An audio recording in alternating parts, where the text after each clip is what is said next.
আসসালামু আলাইকুম। বিসমিল্লাহির রহমানির রহিম। পাঠ করছি হাদিসের কিচ্ছা থেকে হযরত আবু বকরের খোদাভীতি।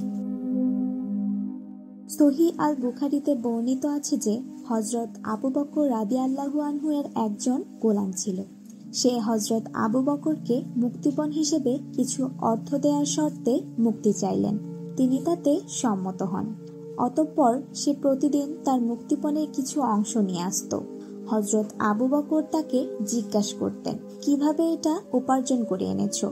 সে যদি সন্তোষজনক জবাব দিত তবে তা গ্রহণ ও ভোগ করতেন, নচেত করতেন না। একদিন সে রাতের বেলায় তার জন্য কিছু খাবার জিনিস নিয়ে এলো। সেদিন তিনি রোজা ছিলেন, তাই তাকে ওই খাদ্যের উৎস সম্পর্কে জিজ্ঞাসাবাদ করতে ভুলে গেলেন এবং এক লোকমা খেয়ে নিলেন। তারপর তাকে জিজ্ঞাসা করলেন, এ খাবার তুমি কিভাবে সংগ্রহ করেছো? সে বলল, আমি জাহিলিয়াত আমলে লোকের ভাগ্য গণনা করতাম। আমি ভালো গণনা করতে পারতাম না, কেবল ধোঁকা দিতাম। এ খাদ্য সেই ভাগ্য গণনার উপার্জিত অর্থ দ্বারা সংগৃহীত। হযরত আবু বকর রাদিয়াল্লাহু আনহু বললেন, কি সর্বনাশ! তুমি তো আমাকে ধ্বংস করে ফেলার উপক্রম করেছ। তারপর গলায় আঙ্গুল ঢুকিয়ে বমি করার চেষ্টা করলেন, কিন্তু বমিতে খাওয়া জিনিস বেরুল না। তখন তিনি পানি চাইলেন।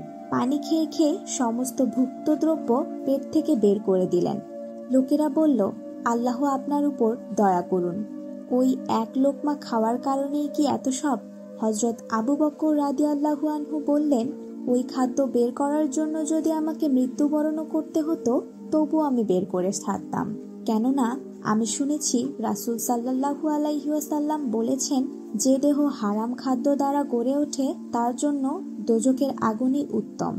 তাই আমি আশঙ্কা করছিলাম যে এই এক লোকমা খাদ্য দ্বারা আমার শরীরের কিছু অংশ গঠিত হতে পারে। এ থেকে আমরা শিক্ষা গ্রহণ করতে পারি, আখিরাতের কঠিন ও অবধারিত শাস্তির কথা মনে রেখে সবসময় হালাল হারাম বাছবিচার করে চলা প্রত্যেক মুসলমানের কর্তব্য। আমাদের চ্যানেলের ভিডিওগুলো পেতে চ্যানেলটি অবশ্যই সাবস্ক্রাইব করুন। ভালো লাগলে একটি লাইক দিয়ে দিন। কোনো মতামত থাকলে অবশ্যই সেটি কমেন্ট বক্সে জানান।